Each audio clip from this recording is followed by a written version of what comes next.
The Substance follows an aging, fading celebrity who purchases a black market drug to temporarily create a younger, better version of herself. This is directed by someone whose name I'm not even going to attempt to pronounce, and it stars Demi Moore, Margaret Qualley, and Dennis Quaid. So this is the director that brought us Revenge from a few years ago, and while I like that film, I certainly don't love it.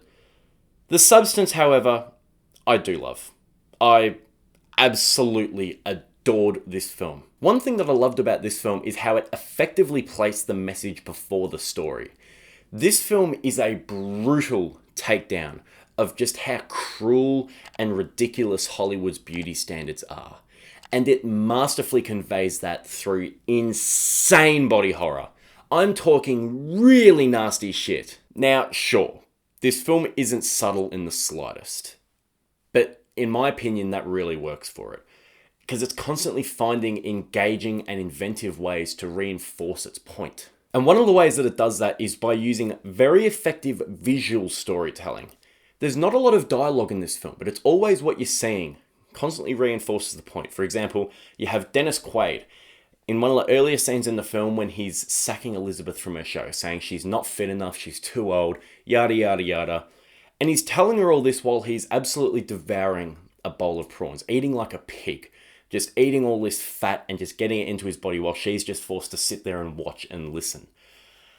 And it's really interesting because he doesn't have to worry about how he looks or his weight or what he eats. He's not obliged to, but she is. And she's just forced to sit there and watch him while he tells her that she's not good enough. Or you have the scene when there's just the men all sitting around on the couch watching these television screens of Sue, Margaret Qualley's character, and just basically staring at her and judging her, and other parts where they're just zooming in close up on bits of her bodies and stuff like that, and really just staring at it, but nitpicking every little thing. Is this right enough?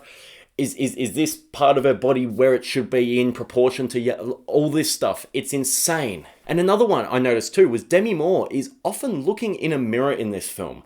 There is so many scenes in this film where she's looking at herself, judging herself, hating herself. So it's really interesting, and it constantly gets these interesting visual ways to reinforce its point without ever relying on a blatant monologue where it's just basically like, this is what this movie's about, you're going to listen and we're just going to shove it down your throat. No, it's very clever with the way it engages you. It's also quite noticeable how this film clashes tones quite often, but it absolutely works. So you've got Elizabeth, Demi Moore, who is miserable and self-loathing, and the film's never fun or optimistic at all.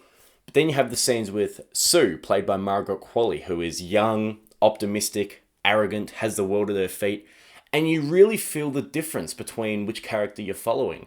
And I think that's really clever. I think that was absolutely an intentional choice by the director to do so. The performances are all fantastic. Demi Moore is brilliant here. She goes places.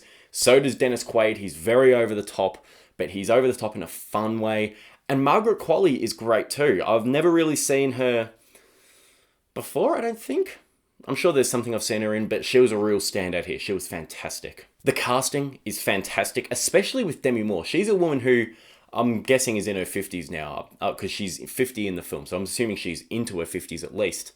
She's still in extremely good shape, and I'm not just saying that. I'm saying it enhances the point of the film, because you have a woman who is basically immaculate looking, but because she's older, almost perfect isn't good enough, and that really hammers home the point even more. And it's really, really clever to pick someone like her rather than, someone that actually, I'm getting into hairy territory here, but someone that isn't as pristine looking. You have someone that is pristine, but it just reinforces how strict the beauty standards are. It also has an emotional impact too. There is one line towards the end of the film where you really are just like, oh, yeah, no, this is actually really fucked up. Aside from all this carnage happening, that is a really sad situation. And finally, the carnage.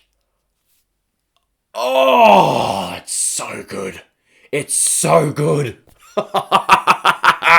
That's all I want to say on that. But gorehounds, you will not be displeased. And really the only problems that I have with this film is a couple of nitpicks that I have, but they are spoilers, so I'm not going to talk about them here. They're small issues, but They were things I was watching. I'm like, I don't know about that. But they are so small in the grand scheme of things. Overall, The Substance is an amazingly good time.